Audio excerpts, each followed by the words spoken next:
Hello friends, very warm welcome to all of you in this channel. आज की video में हम बात करने वाले हैं एलपीजी पॉलिसी के बारे में। एलपीजी का मतलब यहाँ गैस सिलेंडर से बिल्कुल नहीं है। यहाँ पर एलपीजी का मतलब है लिबरलाइजेशन, प्राइवेटाइजेशन एंड ग्लोबलाइजेशन। ये इकोनॉमी का एक टर्म है जिसके बारे में हम समझेंगे।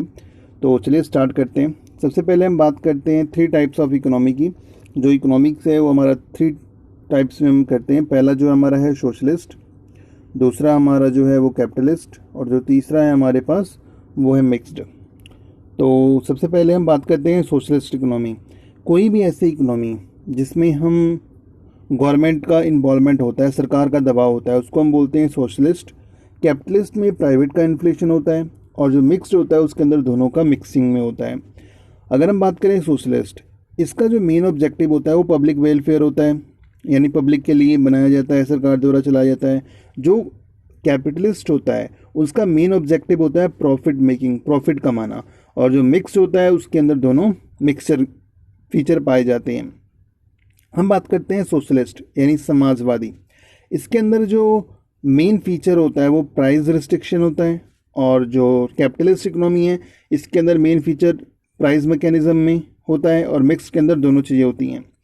और आगे चलते हैं तो जो अगला डिफरेंस है इसको हम सेंट्रली प्लान्ड इकोनॉमी भी बोलते हैं, केंद्रीय द्वारा संचालित अर्थव्यवस्था, और इसको बोलते हैं हम लेज़र फेयर। अच्छा, ये लेज़र फेयर का मतलब है जहां गवर्नमेंट का हस्तक्षेप ना हो, गवर्नमेंट के हस्तक्षेप बहुत कम हो या ना के बराबर हो, उसको बोलते हैं हम लेज़र फेयर। यानी जो भी डिटर्मिनेंट है, प्राइस वगैरह डिसाइड करना है वो कंपनी खुद डिसाइड करेगी, कि उसको हम कैपिटलिस्ट बोलते हैं इकोनॉमी, जहां जो भी प्राइस निर्धारित करना है किसी भी प्रोडक्ट का वो कंपनी द्वारा किया जाएगा, और प्रॉफिट भी कंपनी को होगा मेन, क्योंकि इसका मकसद प्रॉफिट कमाना ही होता है। और दोनों के अंदर हम इसको जो डुअल इकोनॉमी बोलते हैं, मिक्स जो चीज़ें होती हैं, मिक्स बिहेवियर होता है इसके अंदर। अब हम बात करते हैं एग्जाम्पल की। जो सोशलिस्ट का एग्जाम्पल है हम ले सकते हैं रशिया, नॉर्थ कोरिया और चाइना। ये अपना सामान खुद बनाते हैं, खुद मैन्युफैक्चर करते हैं, तो यहाँ पर सोशलिस्ट इकोनॉमी है। अगर हम बात करें कैपिटलिस्ट की, तो कैपिटलिस्ट में हम साउथ कोरिया या यूएसए ले लेते हैं। इनकी इकोनॉमी कैपिटलिस्ट है, एक तरह से आप कह सकते हैं जैसे यूएसए है। यूएसए से जितनी भी मैकेनिज्म्स बनती है, जो भी बंदूक गन बनती हैं, तो ये सारी के सारी सप्लाई करता है दूसरे देशों को, जिससे कि इसको इकोनॉमी में फ़ायदा होता है, तो इसको एडवांटेज होता है। तो इसकी इकोनॉमी कैसे हो जाएगी? साउथ कोरिया और यूएस किसके एग्जाम्पल हो जाएंगे? कैपिटलिस्ट के। और मिक्स्ड के अंदर हम बात करें तो मिक्स के अंदर हम इंडिया का एग्जाम्पल लेते हैं। इंडिया की इकोनॉमी कैसी है? मिक्स्ड है। तो ये चीज़ रहेगी। आगे चलते हैं। दूसरा है प्राइस मैकेनिज्म। प्राइस मैकेनिज्म का मतलब क्या होता है? It is a feature in which price of goods are determined by the demand and supply. मतलब जो चीज़ों की जो कीमत है वो किसके द्वारा निर्धारित होगी? डिमांड और सप्लाई। इसका मतलब मार्केट में कितनी डिमांड है किसी चीज़ की और उसकी सप्लाई कितनी हो रही है, इन दोनों के बेस पर होगा। उसको बोलते हैं हम प्राइस मैकेनिज्म। यानी ऐसी प्रक्रिया जो निर्धारित करे किसी चीज़ की, जो वस्तु की प्राइस है वो कितनी होगी। लेज़र फेयर का मतलब होता है, एक फ्रेंच वर्ड है, अभी हमने बात किया। इसका मतलब होता है कि जिसमें गवर्नमेंट का हस्तक्षेप ना हो, बहुत कम गवर्नमेंट का हस्तक्षेप हो या फिर ना के बराबर हो। आगे बात करते हैं हम इंडियन इकोनॉमी। इंडियन इकोनॉमी अलग अलग समय में अलग अलग तरह की ये इसने नेचर शो किया है। सबसे पहले हम बात करते हैं 1947 से 1969 तक। इस वक्त अगर आपको याद हो तो हमारे जो प्राइम मिनिस्टर थे वो पंडित जवाहरलाल नेहरू थे। तो इस इकोनॉमिक्स को हम नेहरूवियम इकोनॉमिक्स भी बोलते हैं, क्योंकि इस टाइम नेहरू जी का बहुत ज़्यादा इन्फ्लुएंस था हमारे देश पे। आगे चलते हैं। उसके बाद 1969 में जब इंदिरा गांधी जी प्राइम मिनिस्टर बनती हैं, उस वक्त इन्होंने क्या किया है? 14 बैंकों का नेशनलाइजेशन किया है। तो 14 बैंकों का नेशनलाइजेशन किया। इस वक्त जो हमारा इकोनॉमी का झुकाव है वो सोशलिस्ट इकोनॉमी की तरह रहा है। सोशलिस्ट उस वक्त रशिया जो था वो एक सोशलिस्ट इकोनॉमी को फॉलो कर रहा था, और दूसरी तरफ जो यूएसए था, ये दोनों बहुत बड़ी इकोनॉमी थी, रशिया और यूएसए। जो यूएसए था वो कैपिटलिस्ट इकोनॉमी को फॉलो कर रहा था। तो इंडिया का झुकाव जो था वो जब ये 14 बैंक नेशनलाइज हुए तो हमारा जो झुकाव है वो सोशलिस्ट इकोनॉमी की तरफ आ गया। समाजवादी जो अर्थव्यवस्था है उसकी तरफ हमने इशारा किया था ये 1969 में। इसके बाद 1991 के अंदर, यानी 1969 से लेकर 1969 से लेकर 1991 तक, 1991 तक हमारा जो इकोनॉमी रहा वो कैसा रहा? सोशलिस्ट इकोनॉमी रहा। और 1991 में एक पॉलिसी आती है जिसको बोलते हैं एलपीजी पॉलिसी। ऐसा इसलिए होता है कि हमें कुछ लोन्स की ज़रूरत होती है, पर हमारा जो देश होता है उसका सिस्टम कुछ ऐसा नहीं होता, इसलिए हमें लोन नहीं मिल पा रहा होता। जब हमें लोन की ज़रूरत होती है तो उस वक्त ये पॉलिसी लाई जाती है ताकि जो हमारी आवश्यकता, जो हमारी लोन चाहिए वो पूर्ण हो सके। तो इस वक्त एक पॉलिसी आती है जिसको हम एलपीजी पॉलिसी बोलते हैं। और इस एलपीजी का मतलब क्या है? L stand for liberalization, P stand for privatization, and G stand for globalization. Let us discuss what is the meaning of liberalization, what is the meaning of privatization, and what is the meaning of globalizations. So let us start one by one. First of all, let us discuss the point that it was introduced in 1991 in industrial sector. So why it was introduced?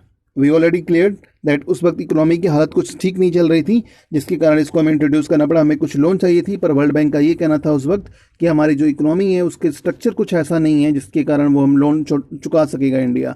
इसलिए जो loan की जो देने वाली world bank थे वो अभी properly loan देने से मना कर रहे थे। तो ये एलपीजी जो सिस्टम था इंट्रोड्यूस किया गया था। It was recommended by doctor Manmohan Singh and PV Narasimha Rao. तो ये कमेटी इन दोनों द्वारा निर्धारित किया गया था, डॉक्टर मनमोहन सिंह जी और पीवी नरसिम्हा राव द्वारा जो एलपीजी था ये पॉलिसी को लाया गया था।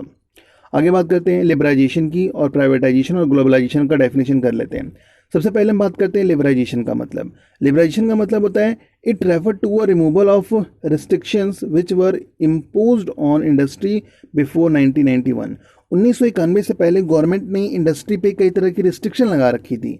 1991 के बाद वो रिस्ट्रिक्शन हटा दिया गया काफ़ी इंडस्ट्रीज पे। और in the end of licence इसमें हुआ क्या, इट इज़ जो जितने भी लाइसेंस थे, मतलब जो इंडस्ट्री पहले था हर सेक्टर में लाइसेंस की ज़रूरत होती थी, अब कुछ सेक्टर में लाइसेंस की ज़रूरत हुई, जैसे alcohol industry, medicine industry etcetera. इसके अलावा बाकी सारे इंडस्ट्रीज़ को लाइसेंस मुक्त कर दिया गया, कई इंडस्ट्रीज़ को लाइसेंस मुक्त किया गया। इसके बारे में बात करते हैं दूसरा, फ्रीडम इन फिक्सिंग प्राइस, यानी प्राइस को फिक्स करने का दायित्व उस कंपनी का ही होगा जिस कंपनी ने कोई मैन्युफैक्चरिंग प्रोडक्ट बना रखा है। तो प्राइस डिटर्मिनेंट भी वो कंपनी ही करेगा। उसके बाद हम बात करते हैं freedom in expansion and contraction of business, और अपनी बिजनेस को प्राइवेट इंडस्ट्री बढ़ा सकते हैं या कम कर सकते हैं वो उनके हाथ में होगा। तो ये चीज़ें लिबराइजेशन पॉलिसी के अंदर आती हैं।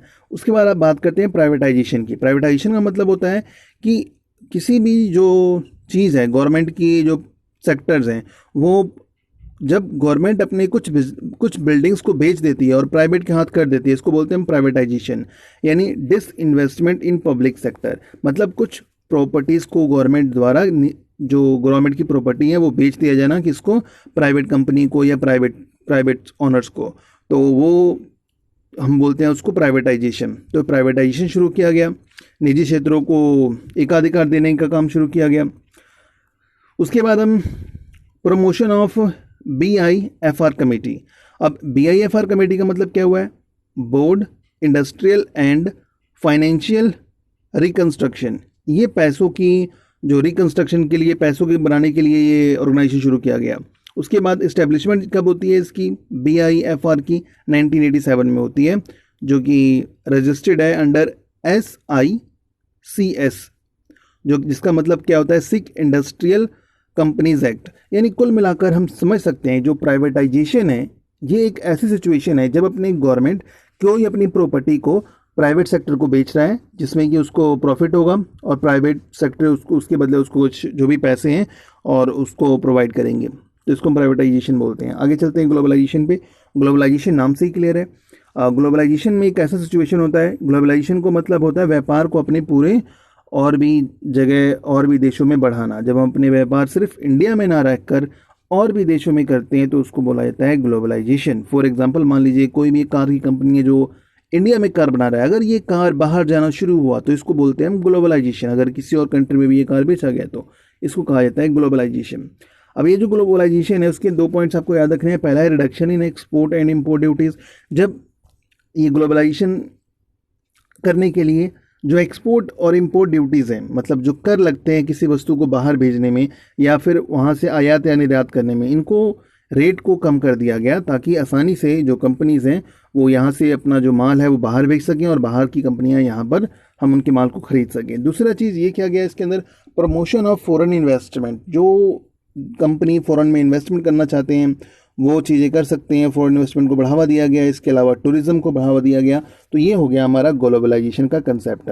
तो आज की वीडियो में हमने क्या किया, हमने आज की वीडियो में एलपीजी पॉलिसी और टाइप्स ऑफ इकोनॉमी की बात की। एलपीजी पॉलिसी का मतलब हमने क्या कहा कि एलपीजी का मतलब लिबराइजेशन, प्राइवेटाइजेशन एंड ग्लोबलाइजेशन है। हमने लिबराइजेशन का मतलब समझा।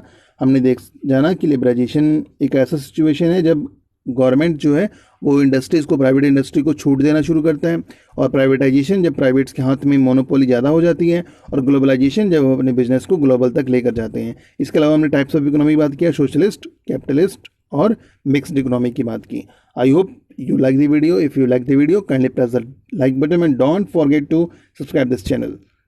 Thank you very much for watching this video.